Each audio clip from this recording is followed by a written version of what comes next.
going to talk a little bit about the Passover. We'll talk about the meaning of the Passover and the meaning of the word Pesach, and then we'll open it for questions for anything you might be interested to ask about, again, Hebrew or Passover. All is you're welcome to bring your questions to the discussion. So what is the meaning of the word Passover? Pass over, right? That's how it is usually understood, and we'll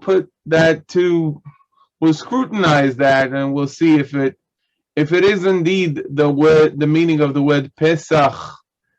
Okay, so that's what we're going to do. We'll also suggest other meanings. So essentially, when talking about meaning of words in Hebrew, we have the etymological level, the level of what is the origin of the word, okay? And there is the level of what that word triggers in the head of the person listening to that word. So for instance, the word web, okay? If you were to ask people 50 years ago, just a spider. Yeah, they would think of spiders. Okay, today they think of the internet. And the etymology of the word did not change, but the level of what it invokes in people's mind did significantly change. Okay, so etymology is not always the whole picture, but it is part of the picture. And let's start with Pesach again, and I'll start with something that is different than the etymological level, but something that is commonly understood as invoked in the mind of many, okay, when they hear the word Pesach. Pesach. Again, it's not the etymology here. We'll get to the etymology, but when people hear the word Pesach, this might go through their mind. What is the meaning of the word Peh? Mouth. Right. So let's see the first verse here, demonstrating that again with Moses. Any volunteers, guys? I'll do it. Go ahead. Ki chevat peh uchvad lashon anochi. Right. And can you translate? Kvad peh ukvad. The tongue, my tongue, my. So kvad is that hard? Not hard, but don't know. Oh, but you do know. Already? Oh, you know kaved, kavod. Oh, holy. No, not holy, but close enough. Glory. You're in the neighborhood. Heavy. Kaved. What is kaved? Heavy. Yes, I heard someone saying heavy. Lynn, was it you? Yes. Very good. Indeed, the word kaved means heavy. There is a strong connection between the idea of being heavy and the idea of being respected. Okay, with kavod, respect, honor goes to the physical benefits that one might receive. It's not just all talks and accolades and documents, but it's like property even. So that's the connection of being heavy, by the way, not just in Hebrew, but in other Semitic languages. Okay. Anyway, kevad pe, heavy of the mouth. Okay. Kevad lashon. This is where, basically where everybody says, oh, Moses had a stammer. Okay. So that's kevad pe uchvad lashon anochi. Anyway, the pe, okay, is the mouth. How about the sach then? What is sach? Okay, let's see the bottom verse and try to work it out. Paul, how Yeah. are you? Do you want to read Shalom. Shalom? Do you Yeah, want to read yeah. Job 12:8 here at the bottom? Okay. Is that not the Greek, the Hebrew? The Hebrew. Oh, yeah. Or siak le aretz ve torek. V'torecha. V'toreka. Ve toreka.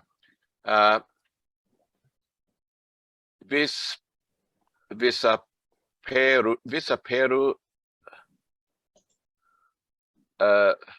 leka dage hayam. Or hayam. Is it hayam? Hayam. Okay. Hayam, yeah. What's it mean? Or siak. Right. So what is siach in this context? You can see by the Greek, actually, so it's good that you're reading it. Do you want to read the first word here in the Greek? Ek di egesai. Ek di egesai. I'm not even sure. I can't put my head on it at the moment. Okay. Out of something, yeah. Has to do with telling in detail, narrating Oh, something in right. detail. Oh, yeah. Right. So when people think of Pesach, they think of a mouth that is narrating, is telling a story in detail. And this is indeed one of the most important things about the Seder night, about the Passover Seder night. It is to tell the story of the Exodus. Okay? It is to tell the children, especially the children, but everybody, okay, is included, to tell them the story. You can see here Pesach, again, Pe being mouth, and Siach has to do with speaking. Okay, so Pesach. However, this, I'm not claiming this to be the etymology of the word. Again, it is something that goes in the mind of the speaker. Now let's talk a little bit about the common understanding of the etymology of Pesach. As you all said, oh, Pesach, you pass over something and so forth. So maybe yes, maybe no. Let's try to work it out.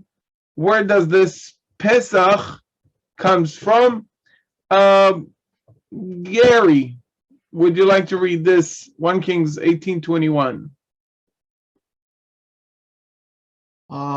Vayigash Eliyahu El Kol Ha'am Vayomer Ad Matai Atem Poschim Al Shtei Hasaepim Et Adonai. Im Adonai. Oh, Im Adonai. Ha Elohim Lechu Acharav Ve'im Habaal. Haba'al. Habaal. Oh, Haba'al.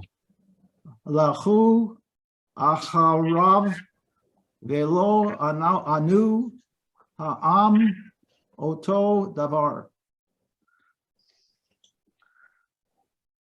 Right. So here we have Posechim al Shetei Haseipim, hesitate between two opinions, jump between two branches in some of the translations. So the word Pesach maybe has to do with jumping, passing over thus, maybe. Let's see the next verse and try to work out, is it indeed jumping from one branch to another? Okay. You can see here the BDB that says Pesach, pass or spring over.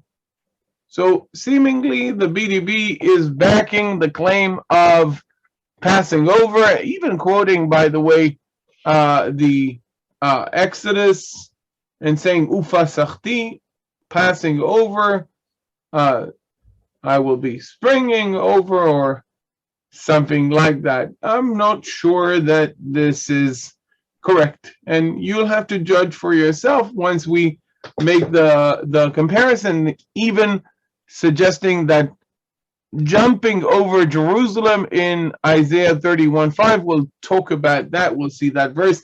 But first, I want to see Isaiah 35:6 here. Let's see this verse.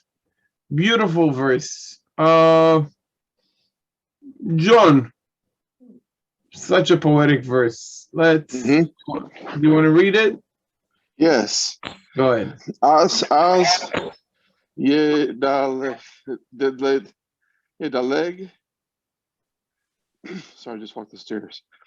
Ka yal piseha Piseach. Vetaron Vetaron. Le Shon Alem Ilem, sorry. Ka Niv Keru, Ki nivka'u. sorry about this. Va Mid Ba Mayin Ma'im. Un Halim Ba Arava. The lake will leap like a deer, and the tongue of the dumb will shout for joy. For waters will break forth in the wilderness and streams in the Arabah. Right. So what is Isaiah promising here? Is he promising that things will be the same, or what kind of a change is Isaiah describing in regards to these that are mentioned here? In your words. Well, there's deliverance Miracle. Miracles will happen. Miracles will happen. Okay, miracles will happen. But a miracle can be, if I were to tell you that, let's say, what's his name? The guy who runs very fast. The Usain Bolt. Usain Bolt. If I tell you that Usain Bolt will not be able to go up the stairs, that's a miracle. It's not so positive though. So the direction of the miracle here is from someone who is unable to do something to someone who is not just able to do it, but to do something that exceeds the inability, the former inability. Let's take a word that we know very well from biblical Hebrew. The word ilem. What is ilem? The deer. Come again? The deer. No. That's the ayal. I'm asking about the word ilem here at the end of the line. Ilem is a mute person. Here, quite old, the word dumb to use for someone who cannot speak. We do use it. We say he was dumbstruck or dumbfound. We use these phrases as kind of collocations, words that we use together help preserve old forms. So today we won't say about anyone who is mute that he is dumb, right? But we certainly would say I was dumbfound or dumbstruck to say I was mute, right? Guys, I'm the only non-English speaker. You'll have to help me, right? You're doing all right. Right. You're Very doing good. Come again? Doing fine, I think. I don't. Yeah, you're doing very well. Yes. Thank you very We much. don't, No, we don't think of you as a non-English speaker. thank you very much. Thank you very much. You should see my manners. You'll know I'm an Israeli. No, I'm just right. So anyway, the Ilem is a person who cannot speak. Okay? And Isaiah is promising that he will not just speak, vetaron leshon Ilem. He will be able to exceed, not just the person who cannot speak can speak now, but he can rap, if you will. Okay? Actually, interesting. Okay. So he can speak, he can shout, he can sing even. Okay? Why? Because the area that doesn't have water will have water. Okay? The same radical change that we're talking about these people will be applied to nature as well. Now, how is that related to the word Pesach? Because of the analogy. Guys, do you know, I don't know if the American SATs has analogies. Do you have like analogies in the SATs? Okay. Yes, they do. Well, that's okay. Yes. Yes. So we have also analogies in the psychometrics, that which is the equivalent, okay? And you can see that, I don't know, let's say I don't know what is a Pesach, but it is definitely far from being able to jump over. Right? Maybe limping, okay? I can live with limping here, okay? But it is definitely not someone who is able to jump over houses, jump between branches. That's a little bit far. Now, going back to the BDB does say Pesach is passing over, and I want to see that verse, and you'll decide yourself if the translation, what is the best translation of the infinitive form Pesach here? I would beg to differ significantly. Let's see this verse. Robert, do you want to read this? Sure. Kitziporim, Ketziporim, flying birds, like tziporim afot. afoot, kin, yagin Adonai, Tsevaot, al, Yerushalayim, Yerushalayim. Shalayim, yeah. Right, Yerushalayim, yeah. It's written like this, but pronounced Yerushalayim, right? Right. Ganon, Vehitzel, Vehitzil, Vehitzel, Pasoa, Vehim Leet. Vehimlit, right. Like flying birds, so the Lord of hosts will protect Jerusalem. He will protect and deliver it. He will pass over and rescue it. Come on. Okay, now we'll have to ask ourselves, is that the real translation here? Look at the other words. Ganon, Hitzil, Himlit. Okay, now we're doing SATs today. Yeah. Okay, we have to understand the meaning of the word based on its context. So what is Ganon? What is the root for Gimel Nun Nun? Or come again? We know God is saying to Abram, Anochi Magen Lach. I am your protector.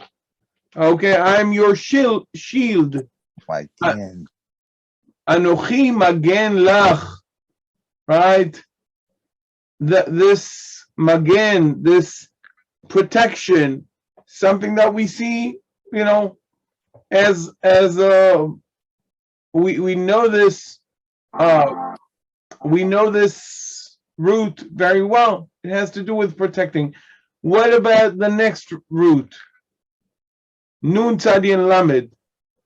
Again, we find it in many places in the Bible. It is not an uncommon or an unclear or an ambiguous verb. It means to save, to rescue, to deliver. Okay? In many places. So what about himlit? What about the root mem, lamed, and tet? What is the meaning of this root of the last word here?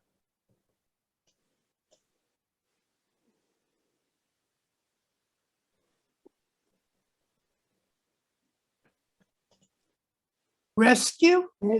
Yeah, rescue. We know this root. Mem, lamed, and tet. When God is rescuing, when the angels are rescuing Lot from Sodom and Gomorrah, that's the verb they're using, right? Himalet al nafshecha. And he says, oh, la uchal lehimalet hahara. I cannot flee to the mountain, and many other examples. So all of these verbs that we know, and since it is in the he feel, it is in the causative sense, to cause to run away, which means to deliver, to rescue. Okay, also in the he feel here, hitzil, to cause, to raise, to rescue. Okay. So all of them have to do with rescuing. Ganon, hitzil, and imlit. You want to tell me that this has to do with passing over? What is the meaning? How is it in the context passing over? Like flying birds, so will God protect, right? The Lord of hosts will protect Jerusalem. You can see again related to Ganon. Ganon vehitzil pasach veimlit. Protect and deliver, and rescue. Jump and rescue, pass over and rescue. How about protect, defend? Okay. How about your Israeli Air Force in you here? only if it's convenient for them. Only if they agree with the mission they're given. Now I want to look again at the verses of Exodus 12. And now I want you to reconsider the meaning of the root pei, samech, and chet in light of the study that we just had. Let's see if these verses work better now. Okay? I think they do. We'll see. Let's see verse 23. Anyone wants to read verse 23? I can try. Go ahead. Saul, you said you can try, so Saul, you'll do 23, and Paul, you'll do 27. I brought both of them. ועבר אדוני לנגוף את מצרים, וראה את הדם על המשקוף ועל שתי המזוזות. Right, just a second before you move on to the next one. So God will pass through the land of Egypt to smite the Egyptians, and she shall see the blood over the mashkof, whatever mashkof is, doorpost, let's say, shetei mezuzot are the doorposts, and the mashkof, big discussion, is at the top of the door, or actually the bottom. Putting that aside, whatever mashkof is, and then if it were to be, God will skip the house, then the rest of the verse here would make no sense. Let's see the verse here. Go ahead, continue from here. ופסח אדוני על הפתח, ולא ייתן המשחית לבוא אל בתיכם לנגוף. Right? So if God, so what about this mashchit, this destroyer? Okay? If God is doing it, okay, there is the mashchit. Obviously, it is kind of a somewhat of a angel or an entity and so forth. And God, if God is jumping the houses, what does it mean? Velo yiten hamashchit lavo el batechem lingof. What is this destroyer? But if we understand the word ufasach as he will protect, he will defend, then the verse starts to make sense. There is this destroyer appointed by God to smite the houses in Egypt, and God sees the blood, and he protects the house, and he does not let the destroyer to come to the houses. Okay? And let's see verse 27, Paul.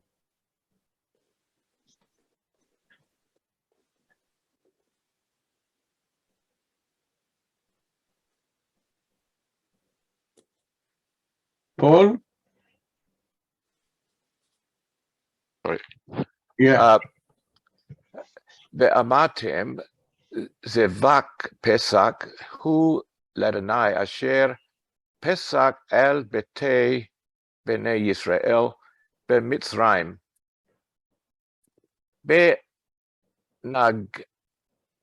בנגפו את... Nogpo.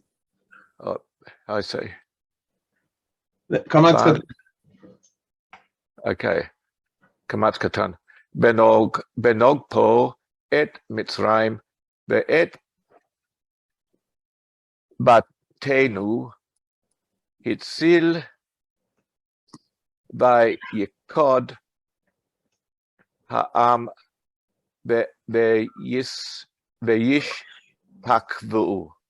וישתחוו. וישתחוו. Right. And let's see the translation. For the Lord, you want the first or second? You can read both of them, but again, Right. they have that passing Yeah. over, right? For the Lord will pass through to smite the Egyptians, and when he sees the blood on the lintel and on the two doorposts, the Lord will pass over the door and will not allow the destroyer to come into your houses to smite you. Just a second. Again, I want you to think about it. How would God jumping over or passing over would prevent from the destroyer to get into the house?